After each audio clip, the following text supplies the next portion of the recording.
할렐루야. 오늘 하나님께서 우리에게 주시는 말씀은 신약성경 뉴 테스트먼트 빌립보서 필리피안스 4장 10절로부터 13절 말씀, 4절 말씀이니까 우리 교독하겠습니다. 한 절 제가 읽고 여러분들이 한 절 읽어주시면 감사하겠습니다. 먼저 10절부터 제가 읽어드리겠습니다.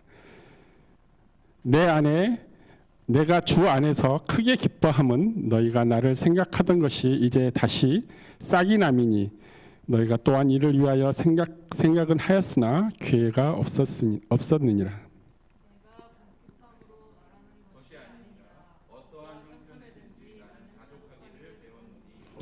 나는 비천에 처할 줄도 알고 풍부함에 처할 줄도 알아. 모든 일 곧 배부름과 배고픔과 풍부와 궁핍에도 처할 줄 아는 일체의 비결을 배웠노라. 내게 능력 주시는 자 안에서 내가 모든 것을 할 수 있느니라. 아멘. 함께 기도드리시겠습니다. 하나님 아버지 감사합니다.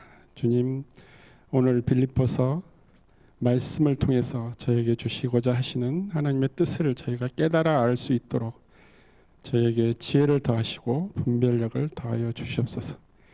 우리의 모습으로 그 말씀을 받는 것이 아니라 오직 아버지 하나님 주신 은혜로 말미암아 그 말씀을 받고 우리 생활에 적용할 수 있도록, 그리하여 주님께서 주시는 그 은혜로 말미암아 열매 맺는 생활을 할 수 있는 우리가 될 수 있도록 주님 이 시간을 축복하시고 임재하시고 다스려 주시옵소서.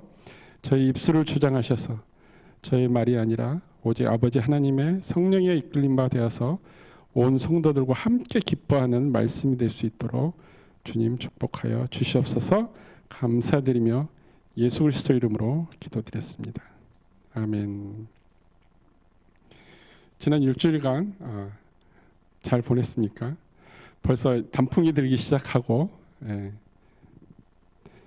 추수감사절이 이제 2주밖에 남지 않았습니다. 특별히 오늘은 새로 방문하여 주신 우리 영서 자매, 그리고 우리 혜린이 자매도 새롭게 왔고 너무 반갑습니다. 같이 예배 드리게 돼서 너무 반갑고 기분이 좋습니다. 오늘은 빌립보서 본문과 함께 사도 바울이 만족을 느끼는 비결에 대해서 함께 여러분과 나누고자 합니다. 비결이라니까 뭐 특별한 게 있는 것처럼 느껴지는데 우리가 다 알고 있어요. 그렇지만 그 만족함을 느끼는 그 루트, 로지컬리 어떻게 그 길을 찾아가느냐, 그것을 우리가 함께 다시 한번 되짚어 보면 좋겠습니다. 우리가 살아가면서 행복해지고 싶은 모든 사람이 그런 소망이 있어요. 행복해지고 싶은 그 소망을 붙잡고 하루하루 우리 각자 나름대로 소소한 만족을 느끼면서 살아가고 있습니다. 우리 스스로 느끼는 만족이 있는 반면에 또한 나의 가족을 통해서 느끼는 또한 만족이 있고, 그리고 또 나 아닌, 내 가족이 아닌 다른 사람들을 통해서 또한 느끼는 감정, 이 세 가지 만족을 위해서 살다 보면 기쁨도 느끼고 또한 행복도 느끼면서 살아가고 있습니다. 첫 번째 말씀드린 내 스스로 느끼는 감정, 그 감정으로 느끼는 만족은 특별히 오감이라고 말하는 촉각, 터치하는 거죠. 이것은 느끼는 필링하고는 좀 다릅니다. 촉각과 그리고 후각, 냄새 맡는 거, 스멜링, 그리고 테스티, 미각, 그리고 듣는 거, 청각, 그리고 보는 거, 시각을 통해서 만족을 느낄 수 있습니다. 뭐 맛있는 거 많이 먹고 또 좋은 구경 가고 뭐 또 내가 영화를 본다든지 아니면 무슨 경기를 본다든지 아니면은 내가 누구에게서 좋은 말을 듣는다든지, 이 모든 것들이 다 오감에 해당됩니다. 그 오감을 통해서 나는 만족을 느끼면서 살아가고 있습니다. 두 번째는 스스로 성취하는 일이나 또한 공부, 성취한 것에 대해서 느끼는 만족, 이 만족이 우리에게 기쁨을 또한 가져다 줍니다. 또한 가족을 통해서 느끼는 만족은 자신이 가지고 있는 오감보다는 배우자나 자녀들을 자신과 똑같이 동일시함으로 인해서 얻어지는 그런 성취함, 그리고 가족 간의 사랑을 통해서 얻는 그런 만족을 느끼고 살아가고 있습니다. 그리고 다른 사람이라고 하면은 우리가 지금 사귀고 있는 연인과의 관계는 제외합니다. 연인과의 관계는 사랑이라는 특별한 묘약이 있기 때문에 그 사랑은 이미 가족과 관계에서 느끼는 만족과 똑같이 배열될 수 있습니다. 그래서 다른 사람과 관계에서 얻어지는 만족은 오감이나 동일시하는 것과 사랑하는 것과는 별개로 서로가 서로를 신뢰해 주는 것, 그리고 믿어주는 것, 응원해 주는 것에서 내가 느끼는 것, 내가 다른 사람을 응원해 주고 신뢰해 주는 것은 그 사람도 만족을 느끼지만 나 또한 만족을 느낀다는 것입니다. 반대로 그 사람을 응원해 주면은 응원 받음으로 해서 기뻐하는 그 모습을 보면서 또 나 또한 만족감을 느끼면서 살아가고 있답니다. 하지만 오늘 본문의 사도 바울은 이 모든 것을 뛰어넘는 스스로의 오감이나 성취나 가족이나 나를 신뢰해 주는 것보다 더 큰 만족을 주는 기쁨을 스스로 자기 사도 바울 스스로 선택했다고 증거하고 있습니다. 왜냐하면 사도 바울은 만족감 뒤에 얻어지는 마음의 평안, 만족과 행복을 최대 목표로 삼고 달려가는 사람들이지만 사도 바울이 본문에서 말씀하는 것은 그 행복 뒤에 오는 하나님께 주시는 평안을 주목하고 있습니다. 그 평안을 찾기 위해서 그 목적을 달려가면 자동적으로 행복과 그리고 만족감은 따라온다고 말씀하고 있습니다. 우리가 행복이라는 소망을 위해서 만족을 갈구하는 것은 우리가 행복이라는 것을 소망한 뒤에 얻는 그 만족을 갈구하기 위해서 행복을 찾는 그 뒤에 오는 숨겨져 있는 마음의 평안 안으로 들어가고 싶기 때문입니다. 이 마음의 평안은 부족함이 없는 상태로 물질의 소유가 많고 적음이나 권력이나 명예의 소유 여부에 따라서 부족함을 나타내는 지표가 절대 될 수 없습니다. 소유의 유무에 따라서 아니면 권력과 명예의 유무에 따라서 내가 내 마음의 평안을 조절할 수 없다는 것입니다. 만족을 영어로 표현할 때 만족이라 하면 두 가지 단어로 표현할 수 있습니다. 하나는 satisfaction. 우리가 satisfy 됐냐고 만족하냐고 물어볼 때 자주 쓰는 말이 satisfaction입니다. 그리고 또 하나는 contentment입니다. 이 satisfaction은 내가 살아가는 상황에 따라 달라질 수 있는 거야. 내가 만약에 10억 원의 재물을 가지고 있다면은 그 사람은 100억의 재물을 얻을 때까지 이 satisfaction은 채워지지 않을 거야. 그렇지만 내가 아무것도 가지지 않는 상태에서 오늘 하루 먹을 양식을 달라고 기도했을 때 먹을 양식을 얻게 되면 만족할 수 있는 거야. 이게 바로 satisfaction입니다. 그렇지만 contentment는 정신적으로 mentally 내가 스스로 결정하는 이 정도면 내가 만족할 수 있어. 이걸로 내가 살아갈 수 있어. 이거면 충분해. 살아가는데 아무 부족함이 없어. 라고 스스로 정신적으로 결정하는 것, 쉽게 말해서 정신승리라고도 이야기하는데 그 정신승리를 이야기하는 게 아니라 내가 하나님 앞에서 하나님께서 주시는 그 은혜로 말미암아 충분하다, 그걸로 만족하다라고 말할 때 쓰는 바울이 오늘 본문에서 이야기하는 컨텐트먼트를 이야기하고 있습니다. 그래서 컨텐트먼트하고 satisfaction이 어느 쪽으로 향하느냐에 따라서 그 사람의 마음의 평안이 상황에 따라서 좌우되느냐, 내가 살아가는 그 상황에 따라서 좌우되느냐, 아니면 내가 말씀에 따라서 정신적으로 spiritually 내가 하나님 안에서 그 만족감을 느끼느냐, 그것에 따라서 나의 만족감이 달라질 수 있다고 이야기하고 있습니다. 오늘 본문 바로 전 구절에서 사도 바울이 빌립보 교인들에게 무엇을 권면했는지 한번 볼까요? 빌립보서 4장 4절부터 7절까지 한번 제가 읽겠습니다. 한번 보십시오.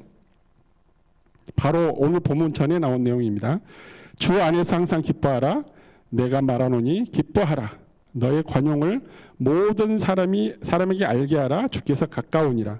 아무것도 염려하지 말고 다만 모든 일에 기도와 간구로 너희 구할 것을 감사함으로 하나님께 아뢰라. 그리하면 모든 지각에 뛰어난 하나님의 평강이 그리스도 예수 안에서 너희 마음과 생각을 지키시리라. 결론이 그겁니다. 너희 마음과 생각을 지켜서 하나님께서 주시는 하늘로부터 내려오는 그 평안을 누리게 해주신다는 거예요. 그 누릴 수 있는 조건, 전제 조건은 뭐냐? 기뻐하라. 아무것도 염려하지 말고, 그리고 너의 관용이라는 말은 좀 오래된 말이라서 어려운데, 젠틀리스, 너의 친절, 너의 긍휼함을 베풀라라는 뜻입니다. 그리고 감사함으로 하나님께 구하라.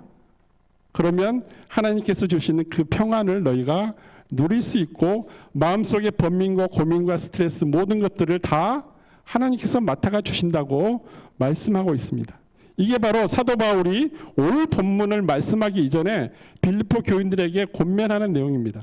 빌립보 교인들에게 이제 이걸 통해서 너희들이 알 수 있는 것은 뭐냐? 오늘 본문에서 나온 그 본문을 가지고 이야기할 수 있다는 것입니다. 사도 바울의 생애는 우리가 잘 알고 있는 아브라함이나 다윗 왕만큼이나 드라마틱합니다. 하지만 아브라함이나 사도 바울과 좀 다른 면이 있어요. 다윗 왕과 좀 다른 면이 있어요. 사도 바울은 아브라함이나 다윗 왕처럼 부나 권력을 소유하지도 않았습니다. 사도 바울은 바리새인 가문, 지금으로 말하면 법률가 집안, 변호사 집안, 뭐 이런 법률가 집안에서 태어나서 유대 율법을 위해서 그리스도인들을 핍박하며 살다가 다메섹으로 가는 길에 예수님을 만난 후로 회개해서 전도자의 삶을 살았습니다.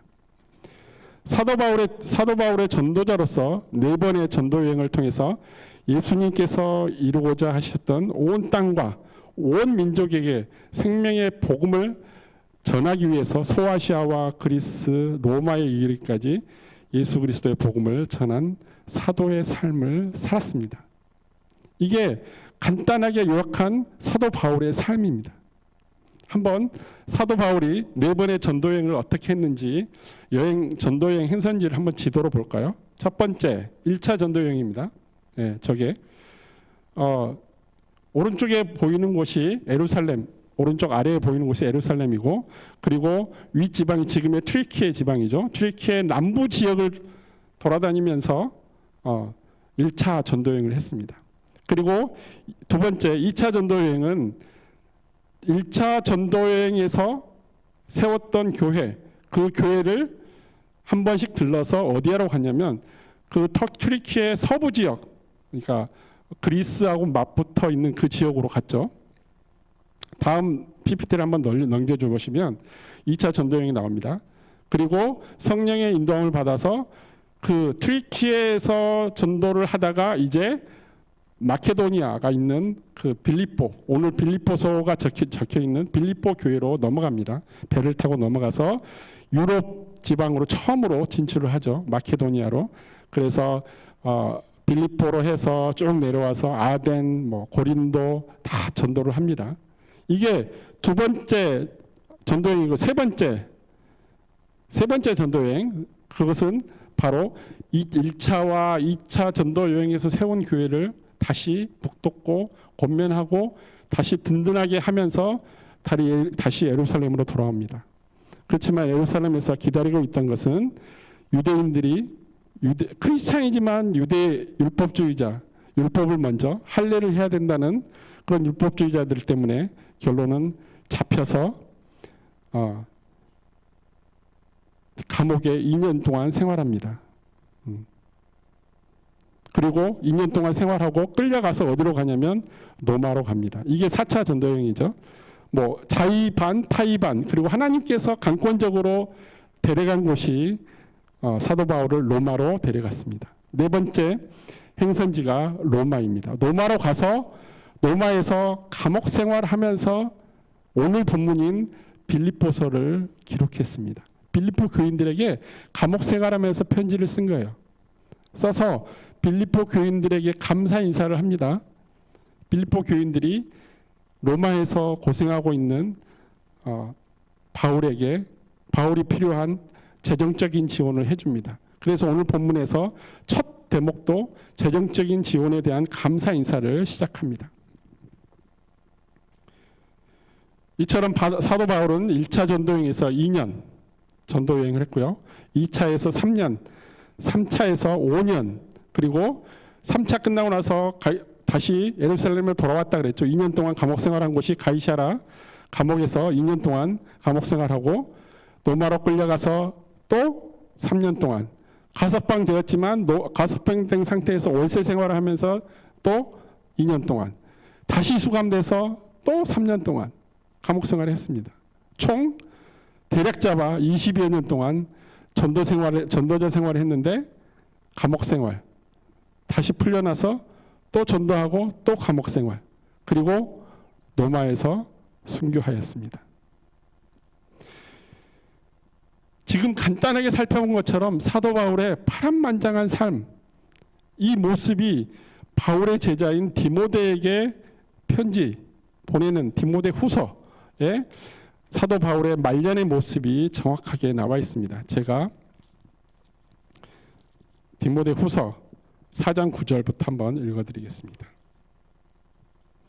4장 9절, 디모데에게 말합니다. 사도 바울이 너는 어서 속히 내게로 오라. 데마는 이 세상을 사랑하여 나를 버리고 데살로니가로 갔고, 그리스게는 갈라디아로, 디도는 달마디아로 갔고, 누가만 나와 함께 있느니라. 내가 올 때 마가를 데리고 오라. 그가 나의 일에 유익하니라. 두기고에는 에베소를 보내었노라. 내가 올 때에는 내가 드로와 가보의 집에 둔 겉옷을 가지고 오고 또 책을 특별히 가죽 종이에 쓴 것을 가져오라. 구리 세공업자 알렉산더가 내게 해를 많이 입혔으며 주께서 그 행한 대로 그에게 갚으리라 하시니 너도 그를 주의하라. 그가 우리 말을 심히 대적하였습니다. 내가 처음 변명할 때와 나와 함께 한 자가 하나도 없고 다 나를 버렸으나 그들에게 허물을 돌리지 않기를 원하노라. 주께서 내 곁에 서서 나에게 힘을 주시는 나로 말미암아 선포된 말씀이 온전히 전파되어 모든 이방인이 듣게 하려 하심이니 내가 사자의 입에서 건짐을 받았느니라. 주께서 나를 모든 악한 일에서 건져내시고 또 그의 천국에 들어가도록 구원하시리니 그에게 영광이 세세 무궁토록 있을지어다. 아멘. 이 말씀이 디모데에게 마지막으로 건넨 편지 내용에 포함된 내용입니다. 이토록 말년까지조차 사도 바울은 모든 사람들에게 배신당하고 모든 사람들에게 거절당하고 이제 늙어가고 있습니다. 그 가운데서 사도 바울은 제자인 디모데에게, 신실한 디모데에게 이 편지를 쓴 것입니다. 제가 이렇게 장황하게 사도 바울에 대한 이야기를 하는 이유는 사도 바울이 그동안 겪어왔던 수많은 일들, 자기가 잘났다고 나는 바리새인이라고 율법학자라고 우기면서 크리스찬들을 핍박하고 나갔던 자기의 모습, 젊었을 때 모습뿐만 아니라 하나님께 붙잡힌 바 되어서 전도자 생활을 20여 년 동안 한 그 생활 가운데서도 수많은 고난과 핍박이 있었고 죽을 고비도 많이 있었음에도 불구하고 우리에게 말씀하시는 내용이 있다는 것입니다. 그렇게 힘든 생활을 했지만은 우리가 보기에는 힘든 생활이지만은 사도 바울이 느꼈던 그 생활은 만족 그 자체였다는 것입니다. 그래서 우리가 이 사도 바울을 통해서 사도 바울이 어떻게 만족을 했는지를 한번 찾아볼까 합니다. 본문 10절을 한번 볼까요? 내가 주 안에서 크게 기뻐함은 너희가 나를 생각하던 것이 이제 다시 싹이 남이니 너희가 또한 이를 위하여 생각은 하였으나 기회가 없었느니라. 이제 빌립보 교인들이 로마에 갇혀 있는 사도 바울을 위해서 재정적인 후원을 해준 거예요. 그 후원에 대한 감사 인사를 하는 겁니다. 그렇지만 그것 또한 내가 받은 것이 아니라 예수님께서 주 안에서 한 그 행위로 말미암아 내가 받아서 예수님을 위해서 전도에 사용되어질 거라고 이야기를 합니다. 그리고 11절에 뭐라고 말씀하시냐면 내가 궁핍함으로 말하는 것이 아니니라. 어떠한 형편에든지 나는 자족하기를 배웠노니. 자족이란 말이 스스로 셀프 세티스팩션이죠. 내가 스스로 그 만족함을 느낄 수 있었다는 거예요. 그게 무엇이냐? 12절에 나옵니다. 나는 비천에 처할 줄도 알고 풍부함에 처할 줄도 알아. 모든 일 곧 배부름 배고픔, 풍부, 궁핍에도 처할 줄 아는 일체의 비결을 배웠다고 이야기합니다. 이 비결을 누구한테 배웠을까요? 성령님께, 예수님께, 하나님께 배웠다는 겁니다. 그 비결이 무엇이냐? 마지막 절에 13절에 이렇게 말씀하고 있습니다. 내게 능력 주시는 자 안에서 내가 모든 것을 할 수 있느니라. 내가 하는 것이 아니라 내게 능력 주시는 자 안에서 할 수 있다는 것입니다. 나 혼자 내 능력으로, 내 권력으로, 내 명예로, 내 부로 할 수 있는 것들이 아니라 오직 내게 능력 주시는 자 안에서 할 수 있다는 것입니다. 사도 바울에게 능력 주시는 자 예수 그리스도 안에서 어떻게 살아가야 하는지를 요한복음 저자인 사도 요한이 말씀하고 있습니다. 여기에 보면 우리가 예수님과 하나님 안에서 어떻게 우리의 소망을 성취하며 이 소망을 통해서 사도 바울이 누렸던 하나님께서 주셨던 그 평안이 어떻게 나의 삶 가운데 와서 함께 누릴 수 있는지를 말씀해 주고 있습니다. 요한복음 15장 5절과 7절을 보면은 간단합니다. 나는 포도나무, 예수님 말씀이에요. 나는 포도나무요, 너희는 가지라. 그가 내 안에, 내가 그 안에 거하면 사람이 열매를 많이 맺나니 나를 떠나서는 너희가 아무것도 할 수 없습니다. 전제 조건이 있습니다. 예수님이 포도나무고 예수님을 따르는 제자들, 모든 크리스찬들이 가지라고, 포도나무에 달린 가지라고 이야기합니다. 이게 전제 조건이에요. 이걸 억셉트하지 않으면은 그 뒤에 이야기가 무용지물입니다. 내가 가지라고 예수님 안에, 예수님 포도나무인 예수님 안에 걸려 있는, 붙어 있는 가지라고 인정을 해야 됩니다. 그리고 내가 그 안에, 그가 내 안에 머물 때 비로소 내가 예수님을 통해서 많은 열매를 맺을 수 있지만 그렇지 아니하면 아무것도 아니라고 이야기합니다. 그 아무것도 아닌 것이 어떤 내용이냐면 가지처럼 밖에 버려져 마르나니 사람들이 그것을 모아다가 불에 던져버린다고 이야기해요. 쓸모없으니까 땔감으로 쓴다는 거예요. 이 땔감으로 쓴다는 것은 그 사람의 필요에 의해서 나를 사용해버린다는 거예요. 나를 이용해버린다는 거예요. 아주 무서운 이야기죠. 그리고 7절에 너희가 내 안에 거하고 내 말이 너희 안에 거하면 무엇이든지 원하는 대로 구하라. 그리하면 이루리라. 이게 사도 바울이 또 사도 요한이 하나님 안에서, 예수님 안에서 어떻게 하나님께서 주시는 평안을 이룰 수 있는지 전제 조건들을 이야기해 주는 거예요. 제가 처음 제목으로 말씀드린 사도 바울이 느끼는 만족의 비결, 이 만족의 비결을 얻기 위해서, 만족을 느끼기 위해서 근본적인 만족을 찾아간 분들이, 사도들이 한 이야기를 우리가 이야기하고 있는 거예요. 만족보다 더 그 너머에 있는 영원히 변치 않는 평안, 하나님께서 주시는 평안을 우리가 느끼고 누리자고 이야기하고 있는 것입니다. 사도 바울이 경험하고 고백한 모든 것이 예수님 말씀 안에 있음을 지금 포도나무 비유를 통해서 이야기하고 있습니다. 그렇다면 우리가 구체적으로, 실천적으로 어떻게 예수님 안에서 살아야 할까요? 그런 말들은 많이 들어요. 예수님 안에서 살자. 하나님 말씀 안에 살자. 하나님의 뜻 안에서 살자. 너무 큰 이야기 같고 주제 같아요. 그렇지만 너무나 큰 것이 아닙니다. 사실은 우리가 우리 생활 가운데 실천하고 있는 것들을 이야기하고 있는 것입니다. 예수님 안에서, 예수님 사랑 안에서 어떻게 실천하면서 살아갈까? 예수님 안에 들어간다는 것은 예수님의 사랑 안에 들어간다는 의미와 똑같습니다. 사랑 안에 들어가는 것. 그래서 예수님이 주신 그 사랑으로 내가 행하는 것, 이것이 바로 예수님 안에서 살아가는 것, 하나님 안에서, 하나님의 뜻 안에서 살아가는 것과 동일합니다. 첫 번째는 공감하는 것입니다. 내가 그 사람의 처한 환경이나 상황 가운데 내가 그 속으로 들어가는 겁니다. 그냥 객관적으로 뒤로 물러서서 그 사람을 바라보는 것, 심퍼사이즈 하는 게 아니라 emphasize. 내가 그 사람 안으로 들어가는 것, 그 감정 안에 들어가는 것, emphasizing with others. 그 사람의 생각과 그 사람의 처한 환경을 내가 같이 느끼는 것.